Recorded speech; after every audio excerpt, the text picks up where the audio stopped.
What's up, everybody? It is me, Quincy Moran, and this is the first episode, as promised, of the Red and White. Right after this, I'm going to come back. Myself and Emili will give introductions, and we'll get right into it. We'll be back right after this.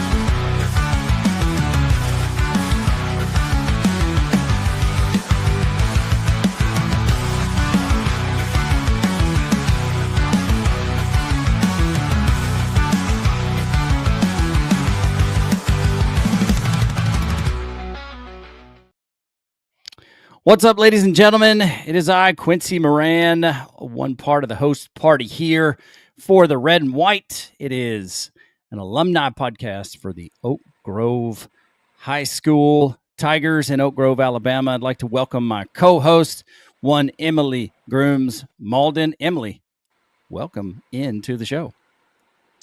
First of all, Roll Tide. Roll Tide. That's where it's at.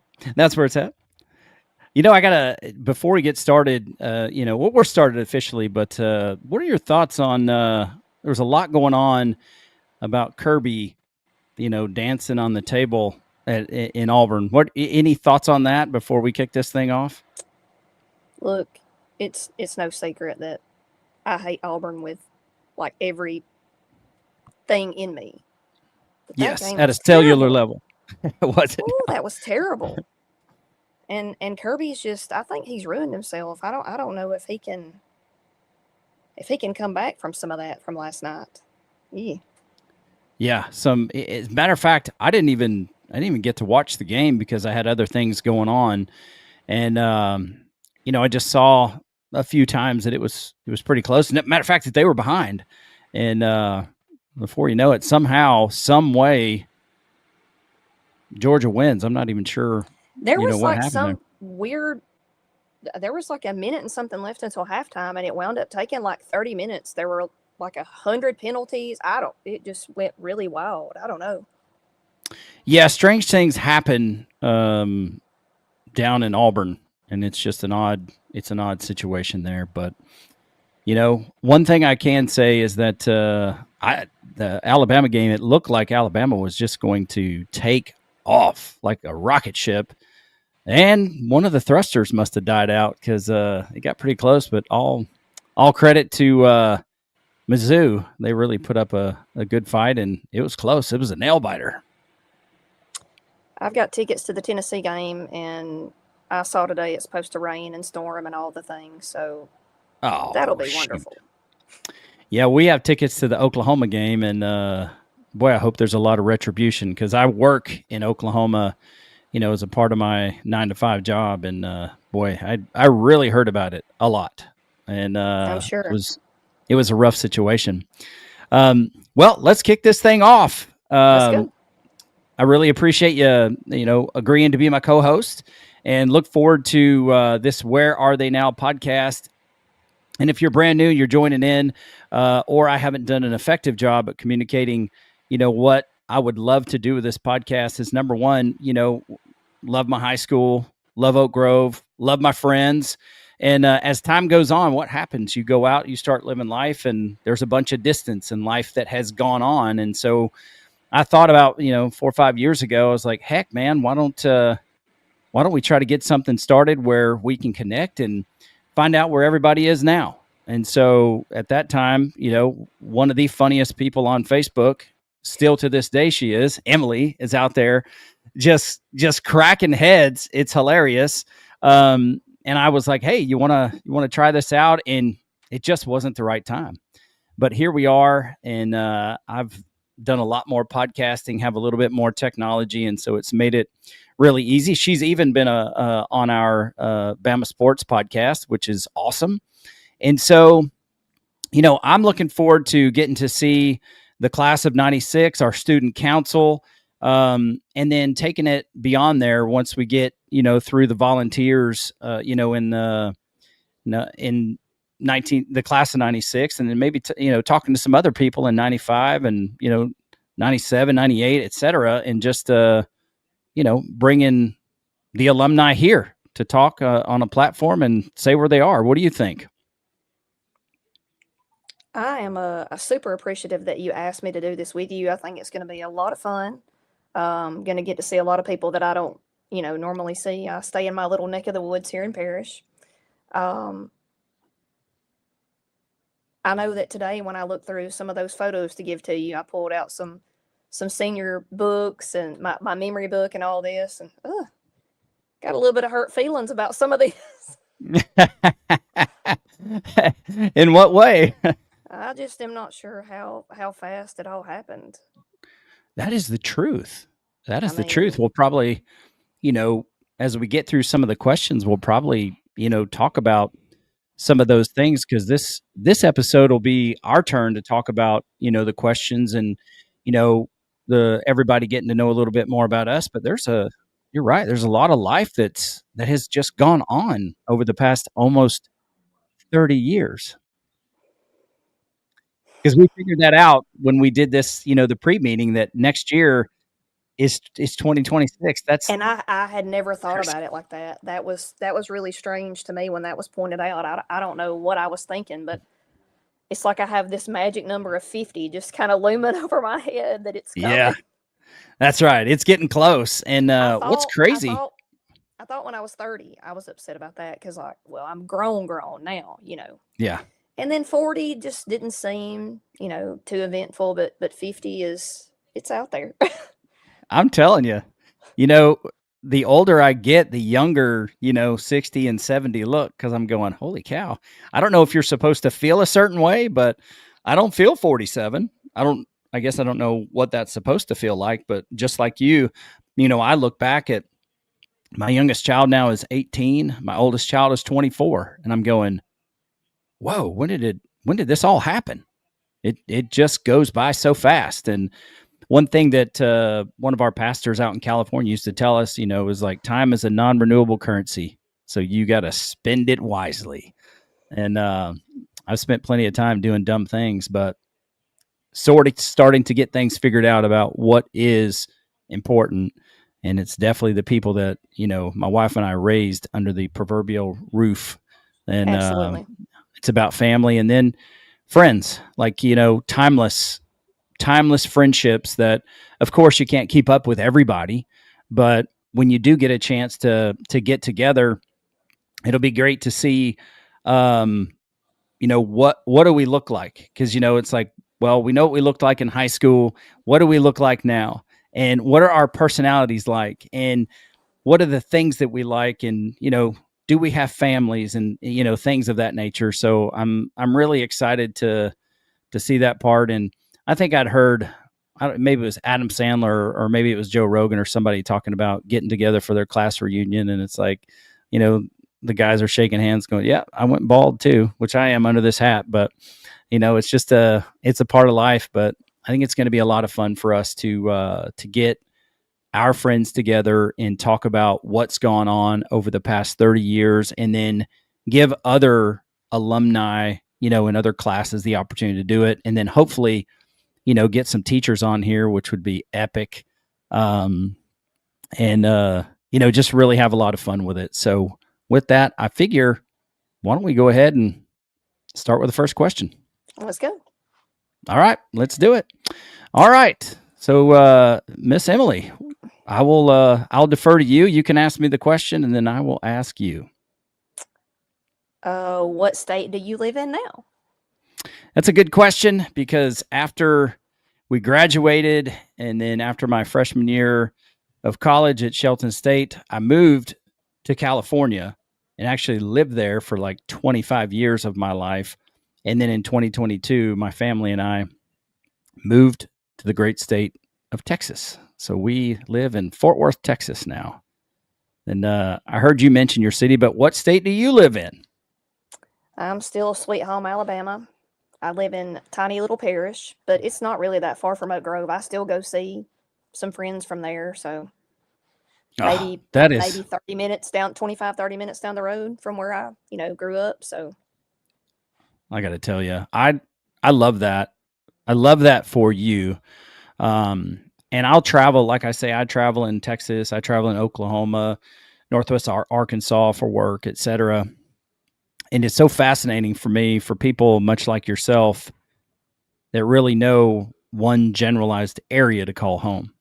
Like I don't have that, and so it's like I love the idea of that because everybody knows everybody, and that could be a good and a bad thing. But um, it's something that's unique to me because I have, when I was younger, traveled back and forth between Alabama and California, and then decided to do um, like ninth grade and on at Oak Grove out there, in Alabama with my dad. So it's really it's just fascinating to me, to grow up somewhere like that. So kudos to you.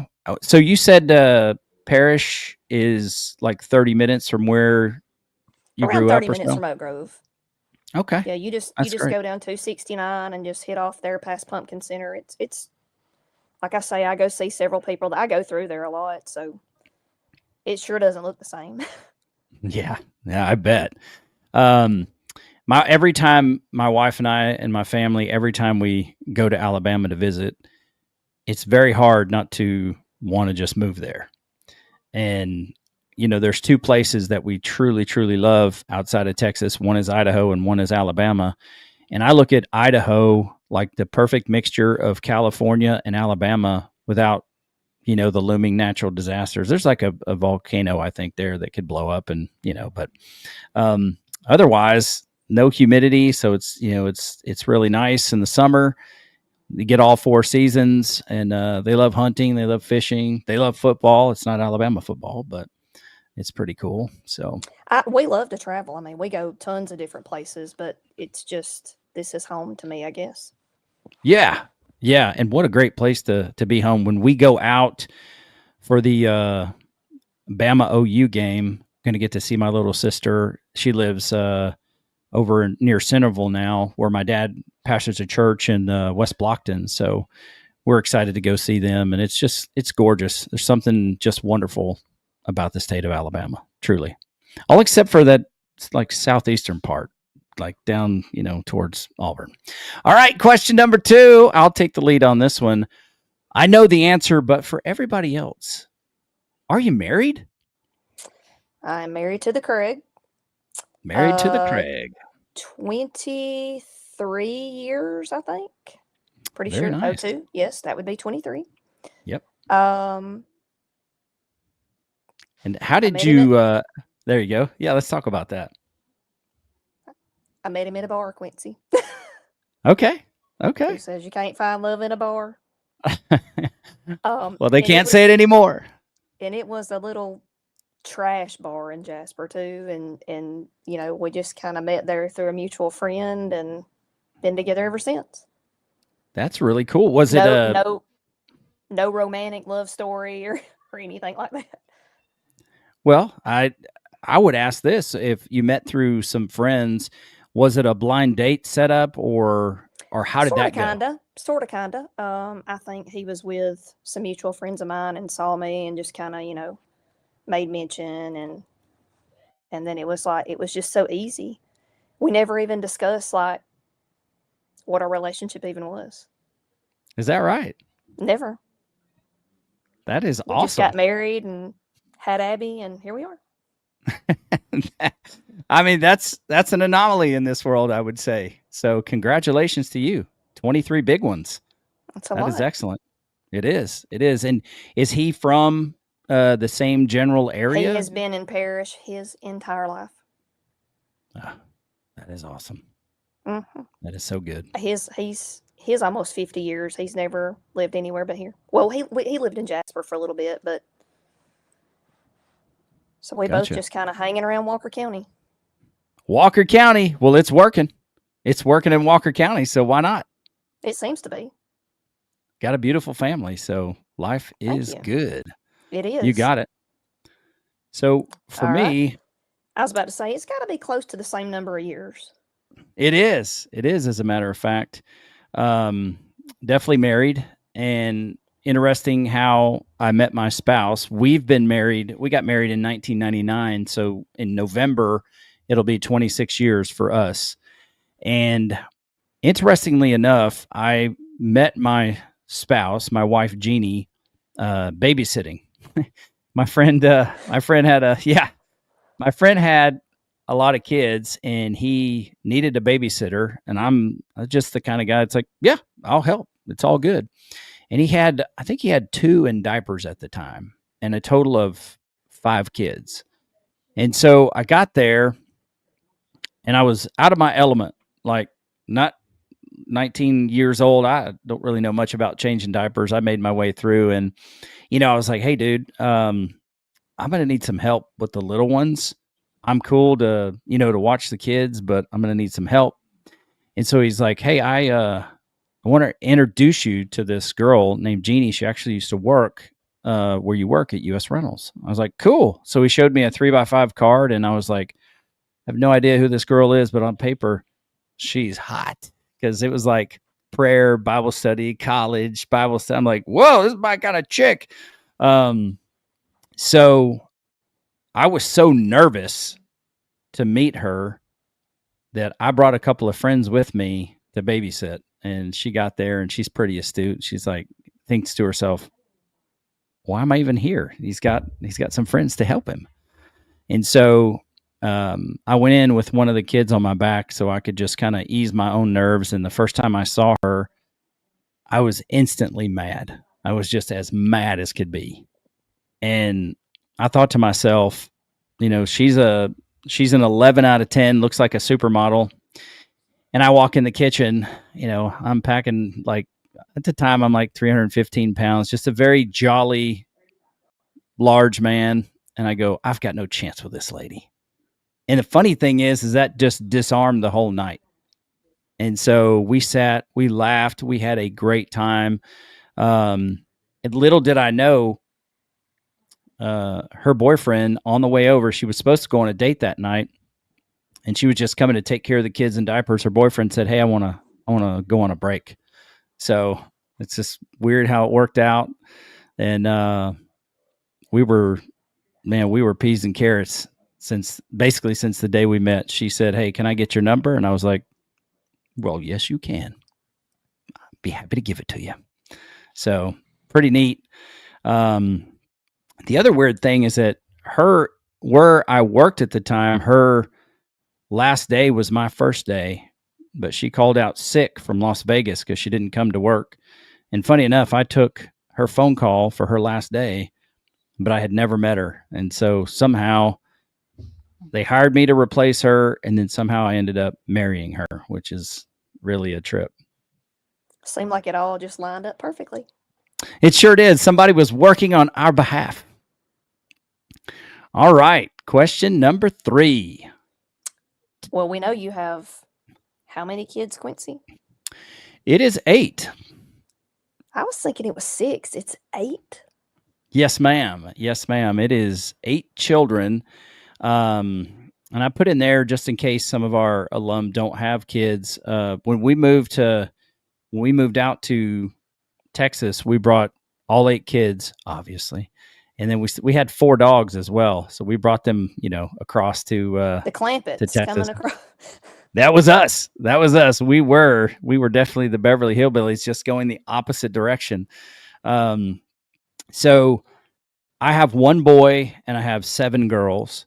And then I have a set of triplets and a set of twins. And that's why they're all so close together in age. Just wild. That is so much estrogen in a house for you. I'm so sorry. It is. And you know what? I thought, I'm not going to say this because, there's nothing I can do to change it. I thought I wanted a house full of boys, but it has been the joy of my life to raise girls.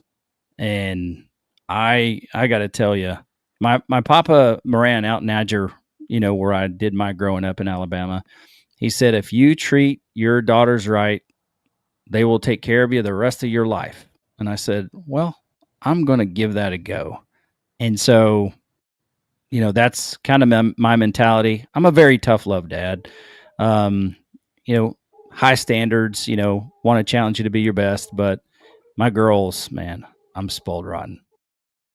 So it proved to definitely be a truth that he taught me. So for you, I know you have a child. Let's hear about your life. I just have the one. She's 22. She's a charge nurse out here at the hospital in Jasper. Honestly, she's never given me or her dad 1 minute's problem. Like, she's not perfect, clearly, but I mean, she's a really good girl. She's engaged. I don't know, when they're going to get married soon. I don't think it's like right now per se, but because the housing market, they're trying to find somewhere to live, and that's terrible. Oh yeah. Oh wait.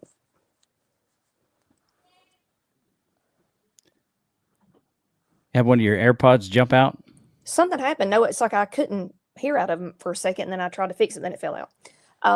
So we have her, and we have a super odd collection of dogs. Was that one in the background just a minute ago? No, that was probably one of Craig's bears, a bear rug on the wall. My house looks like a taxidermy studio. Craig just kills animals and they hang everywhere. We're going to have to get like a bigger house just to house all the critters that's in here. I love it. We have Cecil, who is a black and tan hound. He showed up here a couple years ago, starved to death. It's like an old pawpaw dog. We don't know if he got lost maybe on a hunt with someone. This dog never even knew how to let you pet him. I don't think he had ever. I think he was a working dog. He may have done his hunting and that was it. They never showed him any affection or anything. So we have him. We found out he's like 8 to 10 years old. So he's just an old porch dog that lays out here. and then our other dog is Fiona. She's another one that just kind of showed up here. I got a big heart. So, and actually my neighbor's dog, pretty much a golden, it lives here too. So apparently I'm like Snow White is what they say. That's excellent. That's excellent. Within like a 5-mile radius just wants to come live here. They're like, hey, this chick's cool. She feeds us and pets us. So let's go. That's where the love is. That's where the love is. And that I do see, from time to time when the algorithm puts, your stuff on my feed, I do see that, the dogs, they sleep in, various places, I guess, and they just pretty neat to follow those dogs and what they do. And the coonhound, people have begged me to put like a GoPro on him, like he could have his own TikTok. I would just love to know where he goes. Oh, so he's a traveling man and then comes back, huh? Well, he's scared of storms just all of a sudden. So finally he's kind of gotten better about it, but we had to put a collar with his name. I mean, he got as far as like 2 or 3 miles down the road one time. Holy cow. So he's just an odd guy. And when it's not storming or anything, these 2 dogs are the most worthless creatures that God has ever put on the planet. They sleep all day. That's all they do. Hey, I mean, that is kind of the life of a dog, I think. I almost forgot. We also have an inside cat too that belongs to Abby. And she runs the house. Everyone just does whatever the cat says. It is literally like the memes that you see of cats. It's her house. We just live here. Holy cow. What's the cat's name? Cleo, Kiki, Toot Mama, Tootie Mama. I mean, like thousands. Oh, that's good, man. I tell you, I was never, ever a cat guy. And one of my daughters moved away, and then she needed to move back. And she had picked up a cat. Oddly enough, my cousin out in Arkansas had a litter of, is it litter? Litter of cats? Yes. And so she went by and picked this guy up, and then, her situation didn't work out. And she ended up moving home, and I said, okay, I'll let you bring this cat. And I don't know what happened to me, but I'm admitting live, on this broadcast that this cat won me over. He's a good dude. He's a good dude. And, and I think at this phase of my life, Cats are just very, very low maintenance. So it works out. That's what Craig loves about this one too. He's like, she doesn't require anything. He forgets that she's here sometimes. So Yeah. Yeah. The weirdest thing is that while you're trying to sleep, the cat is curious. So at least our cat, Edwin, he's climbing on top of shelves and knocking things down. And I mean, you can always tell where the cat has been at night because things are a mess on the floor that don't belong on the floor. thankfully, ours is like 10 years old. So she's kind of out of all that. She's just in her princess era. She just sleeps. Every animal we have looks like they've been given sedatives. They all just. Oh, I love it. I love it. All right, let's take a look at number 4. And this one is, oddly enough, this one is hard for me. So I'm going to lean on you to talk me through it because I'm trying to think. Maybe I've got some mental blockage going on. I'm trying to think about songs. So what song instantly takes you back?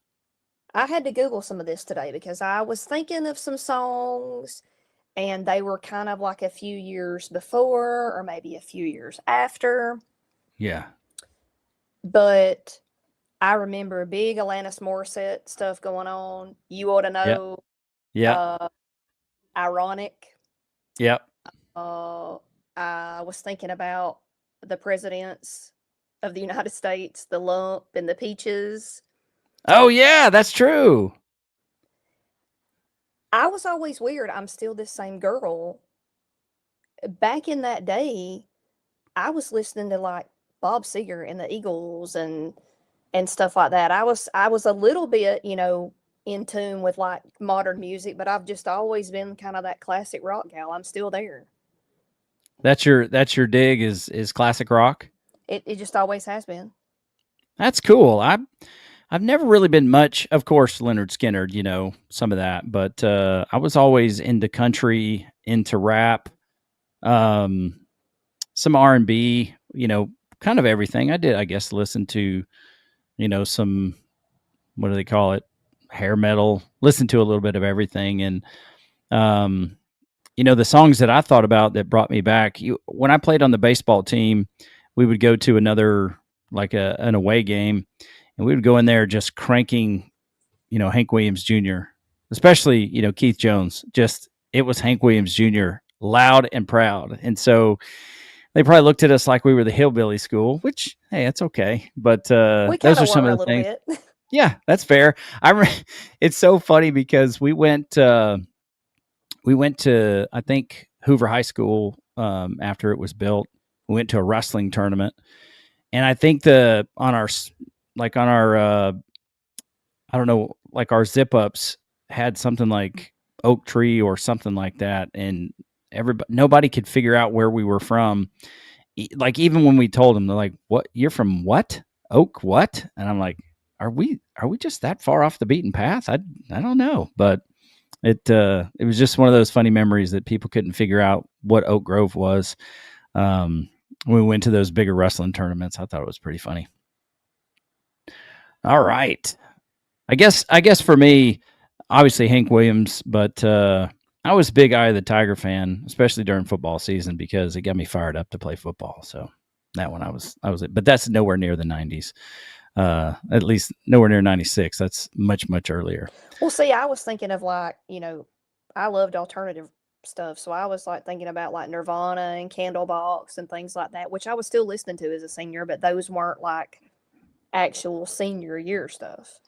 Yeah. And I thought about going to look at what songs were, in that era, like, in our graduating year, 95, 96, but I just never made it. But I think you brought up some good stuff. Definitely. I just probably 2 weeks ago played some of that Alanis Morissette for my daughter, which she's a big music buff, and she didn't know who she was in the Offset. But then when I started to play it, she was like, "Oh yeah, I know who that is." What was your go-to outfit or fashion trend back in the day? I honestly don't think my fashion trend has ever changed. Like just t-shirt and jeans or sweatshirt and jeans, or I've just never been a real big like dress up, put on heels and do all the things. more like for comfort, I guess. And I'm kind of still the same way. I mean, I can get dressed up, but I do remember I had a good flannel shirt era going on there for a little bit. Did you now? Okay, I that's did. good. Yeah, I look back at some of the things I wore and I thought, how did, why did you go out of the house that way, Quincy? And one thing that I wore, my mother bought me this long sleeve. It was like a brown long sleeve button up shirt, and it had leaves all over it. I mean, on its own with a pair of jeans, it was a cool looking shirt. But I would wear that shirt with green corduroy pants, And and it seems like I remember that, and I'm being completely serious. yeah, and I'm going. I look back and I go, why did I do that?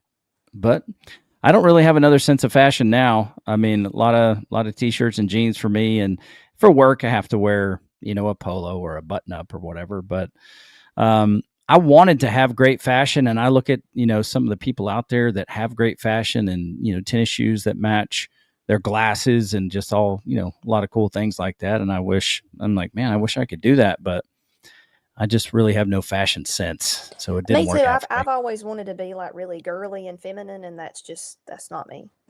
It can Yep. be, when needed, but Yeah. I've Yeah. always been sort of a guy's girl. So Gotcha. Well, I'm sure as we go through this, there are some of our classmates that may be, on the top end of fashion, and maybe they'll teach us a little something. Not that I'm going to hopefully. change, but I'd like to know. All right, let's take a look at this one. You can go ahead and take the lead on this one if it's all good with you. This goes back to what I said earlier. I probably would have went to college. I still can't believe I didn't, but that's another story for another day. But I guess just man, just slow down. Just stop for a minute. The things that give us joy now, like sitting outside drinking coffee or watching my hummingbirds, or it's like life is just kind of slowed down, and I feel like maybe I didn't take enough time to appreciate it as it was passing by. Yeah, I think that's very wise. In advice that I would have loved to have gotten in high school, but I probably would not have listened to it because I have wouldn't always. have either. I learned some stuff, and not to get too deep, but there were some things like, if I could go back now and talk to the Quincy of 18 years old, the best advice I could probably give, maybe it's twofold, but number one, it's okay to figure out who you are. Take some time to do that. But the other one would be, and it's probably too serious for an alumni podcast, but it would be aware of what lies you might be living with that aren't actually true. And I say that because for a long time, I, for some reason, somehow took responsibility, like for my parents getting divorced. I was 5 years old and had nothing to do with it. Nothing to do with it. I made it about me, and it really caused some challenges for me as I was growing up. And so if I could go back and say, hey, man, everything's not about you. So it's probably better if you don't think that it is, and just go out and live your life and be thankful for every day you have. And when I identified that, I was like, wow, how did I make that about me? And where are some of these other things in life that I may have done the same? And so that was a real, I don't know if I'd say liberating moment, but that was a moment that really helped me breathe a little bit easier, because it's something I had nothing to do with. It's so funny because we're the opposites. I kind of wish that I would have made things more about me. My struggles with my mom and dad and all those things, I thought I could fix. I'm a people pleaser. I want to fix everybody's problems and do all the things for everybody. It's not possible. It's not you possible. Can't do it. That's right. And so it's funny because I think we both walk that path of, people pleasing, because of circumstances in our life that were outside of our control. But the truth is, if I look back at it, I wouldn't be able to help some of the people that I help now if I hadn't walked in that pair of shoes. And so, I definitely give myself that advice, but I tell you what, I was very, very hard headed when I was young. And it's kind of a trait in the Moran men to be hard headed. And I've learned a lot. Maybe it's raising daughters that's helped me iron out those wrinkles. Maybe that's the case. It's funny what you said earlier, though, because my husband, he's a great girl dad. She hunts with him and does all the things. So that is so good. I told him one day, I said it wouldn't have been any better, any different had you had a boy. She goes and does all the things. Yeah, I think that's awesome. And eventually, I will get some sons out of the deal when these girls, get married, and they 3 of them right now have boyfriends, and I'm like, hey man, this is pretty cool. I don't have to do the raising side, but I can be on the, the other side and influence and hopefully get a lot of work done around my house like my father-in-law had me do. So I'm going to have a brood of guys to get some things done for me, which I'm pretty excited about. An army, actually. That's right. That's right. All right. Well, let's look at this one. It's a little bit lighter. Maybe I should have, maybe I could have talked about something different, but hey, I figured might as well be honest. Number 7, what kind of car did you drive to school? Oh boy. My first car was a 1987 2-door Pontiac Grand Am. 5-speed. Oh, there you go. Yes, I love it. Had the worst clutch in the world. Somehow I drove it like a pro. I went on like my next 2 or 3 cars after that were a 5-speed too. I don't know why. I don't know if I just liked it at the time. I'm pretty sure I could still get in there and go now. I probably could drive like a Mack truck. You probably could.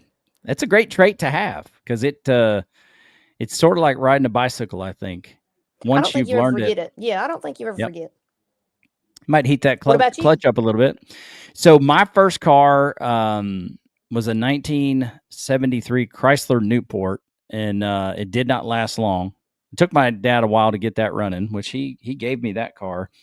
And then the one that I drove to school the most was a 1980 Chevy Malibu that my dad bought from my cousin David.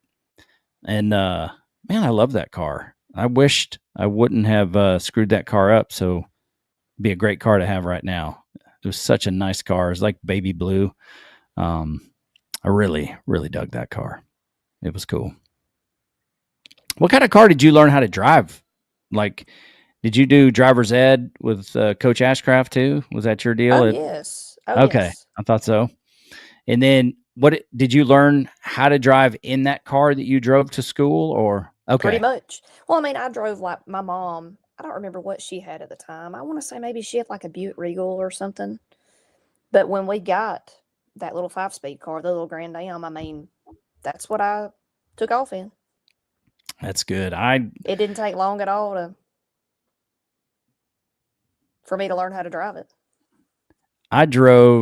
My dad taught me because he would like preach, revivals, like tent revivals, long distances from the house. And he had gotten 1979, I think it was a Gremlin from my Uncle Grady. And I guess the linkage was put in backwards. So I don't know how that works or if I'm even telling the truth, but the gear shifting was off.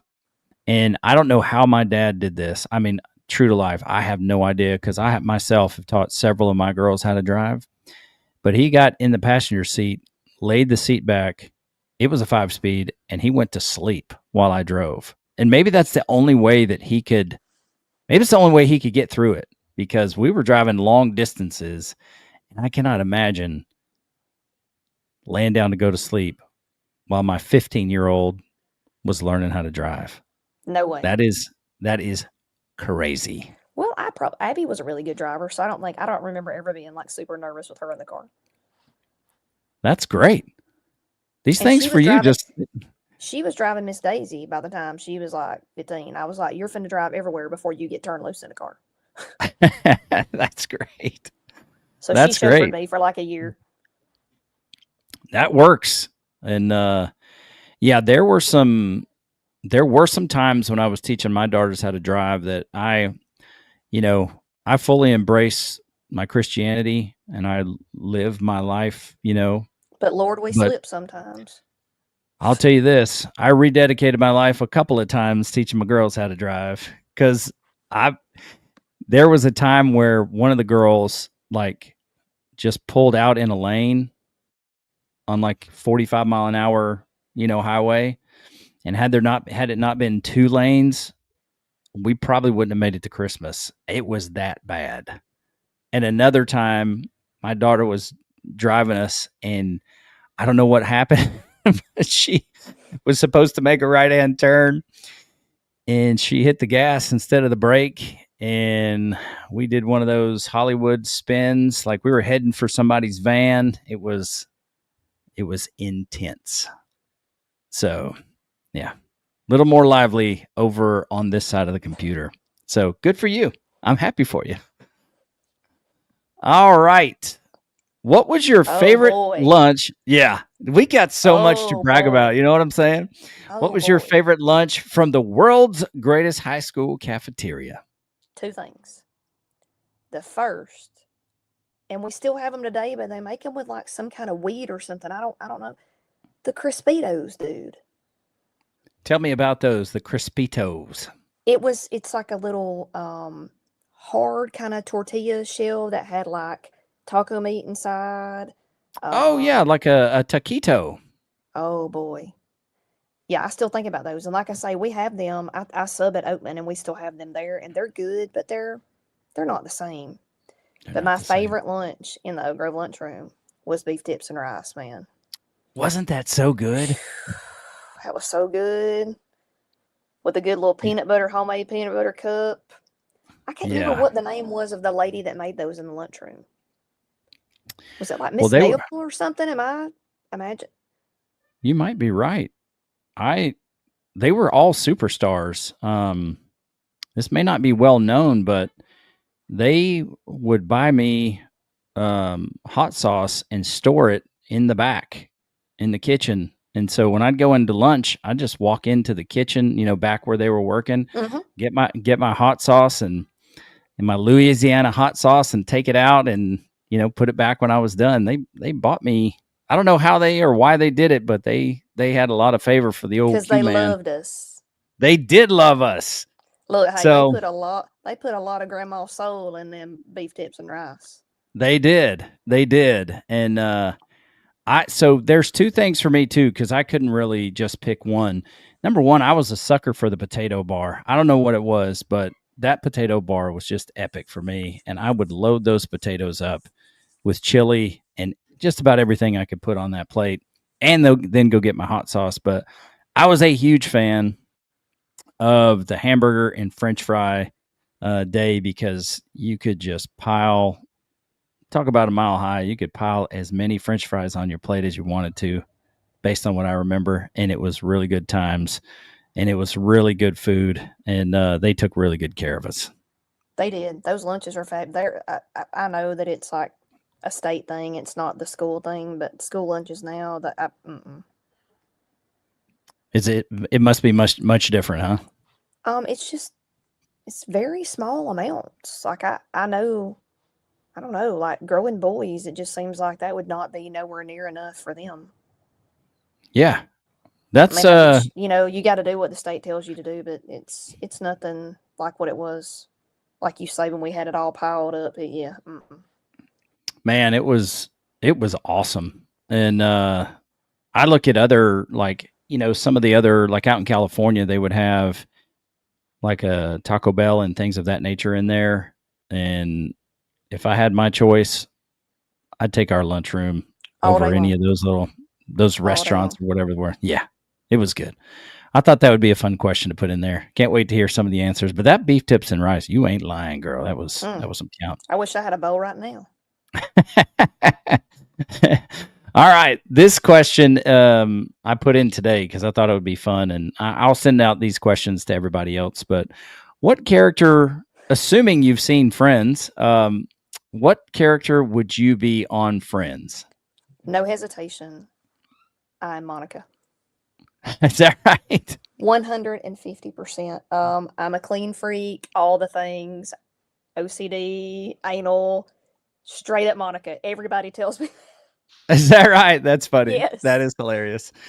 That's great. Yeah, when I thought about it, I thought of myself as being the closest character would be Chandler, because I'm So definitely, yeah, I agree. I'm no Joey, but who could be?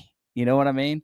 And then Ross is just he's a man of his own. But well, how funny is it that I thought all the years that I ever watched it that Chandler was the funniest, but when I see like reruns now, Ross was stinking hilarious. I don't know why we never realized how funny that he was. yeah, I don't know, but you are correct. He is very funny. He's just much more emotional than Chandler was. So maybe we needed to get some life experience in us before we could look back and say, "Oh, I get it. I get it. Yeah, I I understand would love to be Rachel, but no, I'm definitely Monica. that."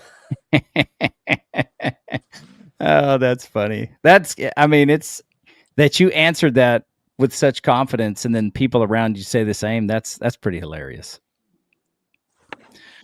All right. This one, if you have a funny memory, go ahead and bring it. If not, no big deal. I've got one. I've got more than one, and maybe every once in a while I'll bring another one out. But if you have one, you can tell yours, or I'll go ahead and tell mine. Does this have to be like at school, or is this just? No, not at all. You can make it about whatever you want. It's your answer. Okay, so me and Terry Ann and Mark Salter decided to skip school one day. And my mom knew I was skipping, so, no biggie. But Terry Ann's mom did not know we were skipping school. Oh, okay. So we wound up in Hueytown, and we were at, like, I think it was Big B at the time. That was before it became CVS or something. So we're in there. I don't know what, I don't remember why. But we look around, we start to go down an aisle, and there is Terry Ann's mom. Oh my gosh. So everybody like just turns and runs back the other way. So Mark was not on the same aisle as us. So we could see his head bobbing over at the top of the aisle. We're like, get down. So we knew that her mom was off work. So we were like, oh my gosh, we've got to get back home right now. We've got to act like we've got off, So we come this little back road somewhere we turned off in Hueytown, and everybody that knows Terry Ann, she was a NASCAR driver in school. She used to scare me to death. I spent like most of our car rides with my eyes covered. There was like a little old man on a bicycle on the side of the road, and we literally zoomed so fast past him that it blew him over. Oh my gosh. We still talk about this. Is that right? Yes. Holy cow. Holy cow. Yeah, it was some good times. Yeah. I wish I remembered more about my high school experience than I do. There's been a lot of life in between then and now. And every once in a while, some of the folks from back in the day, some of our friends will remind me of stuff that I flat out just don't remember for some reason. But that's pretty funny. What are the chances? What are the chances? I mean, we were literally going to walk right into her mom. That is so wild. And she couldn't take off so you guys could distract. I mean, your mom would know, but I don't think it could have worked out any better. That's pretty funny. I love that. Yeah, we still talk about it. It made that big of an impact. There's a couple of things that are hilarious to me. One of them, the one I'm going to talk about here, involves me, Jeff Colburn, and Coach Wilson. He was the wrestling coach at the time. And Jeff and I were really good friends in high school. And we're in practice, and I had him in a cradle. And that's just, your hands are locked. You got your arms around him, and he's got to be able to kick out of it. And he just kept trying to kick out of this cradle. He couldn't do it. And so Coach Wilson was going to show Jeff a technique that would allow him to kick out of this cradle. And so I wrapped my arms around him, and he tried to kick out, and he couldn't kick out of the cradle either. And I laughed at him. and he set me on fire. I mean, he got up and he laid into me, and Colburn was just looking at me like, "You're an idiot, dude." And I guess I really didn't think about it, but he was like, "You had your day in the sun, boy." I can just hear went his off. voice right now. Yes, Oh, raspy, like he had a sore throat. I can hear that. that's right. He lit into me, and it was all I could do. The worst thing I could have done was just laughed even more, which I really wanted to do, but I couldn't. And yeah, that is something that I will never ever forget, and it still cracks me up to this day. I don't even know if Jeff remembers that. I'll have to ask him if he does, but that was, gosh, Well, that was Jeff is fun. actually another funny thing about Jeff too. Miss Strong. Oh yeah. Jeff kind of used to wear those tight jeans a little bit. Mm-hmm. Oh boy, Miss Strong would give it to him at that board about them jeans. Mr. Colburn. His his goods from back there were admired by many based on what I remember. Yeah, Mr. Oh, Colburn. she would embarrass him. She would embarrass all of us. I just remember thinking, like, just praying for her not to call me up to the board. Just anything, please. Yeah, I was too dumb to go up to the board. Matter of fact, this is probably breaking news, and there's got to be no way for anybody to get in trouble. But in order to pass her class, I had to draw her something for one of those math functions, and so I ended up passing that class with I think like a D minus, thanks to my artistic skills. And I didn't even do that good of a job, just kind of looking back. So she just had mercy on me. Well, here we go. We're going to wrap it up with this last question. Which teacher or teachers made a positive impact on your life, and how? Any that you can think of? If you want me to go first, you let me know. You go. Okay. So there's a few, and Coach Wilson is actually, he definitely made a positive impact on my life. Aside from that moment we had together in the locker room when I wouldn't allow him to kick out of that cradle, but Coach Northcutt was one that I wish that Coach Northcutt could have taught me math at every single level, because he was able to dumb it down and make it easy enough for me in order to learn.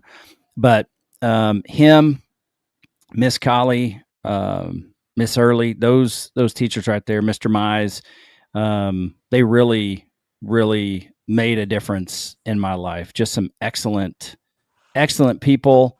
And Miss Early, I wasn't doing everything right in high school, and she was willing to say hard things to me, and to really give me some tough love. She was and wonderful. It's something that she made an eternal impact on my life. Mr. Mize, of course, Miss Collie, she was golden to me. I had no business being in like AP English, and I had to be in there because I wanted an art class, and I learned a lot from her. She let me entertain the class a little bit, and so that for me, I'm sure there are obviously more teachers, but those are the ones that are top of mind for me. And if you'd like to share, good. If not, we'll wrap this thing up. Miss Early, clearly, I mean, she was wonderful, and Mr. Mize. But my man, Senior, I love me some Senior Vines. Yes, come on. How did I not say Senior Vines? Oh yeah, what a dude. He was just one of the most positive little people. Like, I just loved his little quirky self. You know what? I just thought he was a good little dude. So he was. And you know what's funny is he and my dad went to high school together in Hueytown, and they would box each other, because back in the day, they had boxing and whatnot. And so he was a great hybrid of like a Groucho Marx and, I don't know, some character. I can't even mesh the characters together, but he was a lot of fun. And, he would always give us the opportunity, at least in my class, he would give us the opportunity to get out of taking a test if you could beat him in push-ups. And I don't remember if anybody ever beat him. Of course, he always went, second, unless something happened different in your class. But yeah, what a neat dude. And Jonathan Snyder used to play some pranks on him that were pretty funny. And I did feel bad for him. And I'll tell you the pranks if you'd like to know. Go ahead. Okay. So he may not like me telling this, but it was too funny not to. So he would poke a hole in Senior Vine's coffee cup, because he'd had that thermos and that foam cup. And so he caught on. And so one day he would pour it and, and he had his thumb over it and he was like, I gotcha. So the next day there was like a decoy hole and then another hole. So he thought he had it, went to pour it in, and then it still poured out on him. And it was, I don't know. It was just hilarious to me, especially as a teenager. He's like, I just thought he was always a good sport. He never just got really, really mad. Yeah. I'm so thankful that you brought Senor Vines up. What a good dude. What a cool teacher. What a neat story. Yeah, I just loved him for some reason. I just thought he was a cool little guy.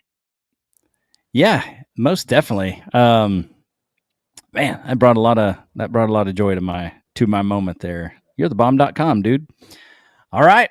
That's all I got. Any other questions that I could have brought, or, any questions you want to add after this for, next week? Next week we have Mr. Brad Richardson coming up. So class president. Love the Brad. Absolutely. I think you and Brad are literally two of like the best dudes I've ever known. So. Oh my Lord, that is very nice of you to say. Thank you so much. You're welcome. Well, that is, well, I really appreciate that. You made me speechless there for a moment. Yeah, I'm looking forward to hearing what Brad has to say. And, his dad was one of my favorite baseball coaches of all time. So. And now he's getting to do the same thing. That's right. You got to love that. All right, sis, we did it. There's episode 1 in the books. Yeah, really great to be on here with you. And I look forward to what we're going to do next. We'll have Brad, and then we'll have Linda and Cindy. And then after that, there's a few more that you had made mention of. Maybe we can have them on, and if they're game to do it, and we'll get this thing in full effect. But hey, season 1 has begun. I enjoyed it. So did I. Looking forward to the next one. I hope you have a great evening, and really appreciate you being a part of it. Thank you so much for asking me. You got it. We will see you soon. All right, folks. For Emili, Grooms, Maulding, I am Quincy, Moran. This is the Red and White Podcast, and we are so thankful that you checked it out. We will be here next week for episode 2 with our class president, Mr. Brad Richardson. Until then, God bless you and roll tide.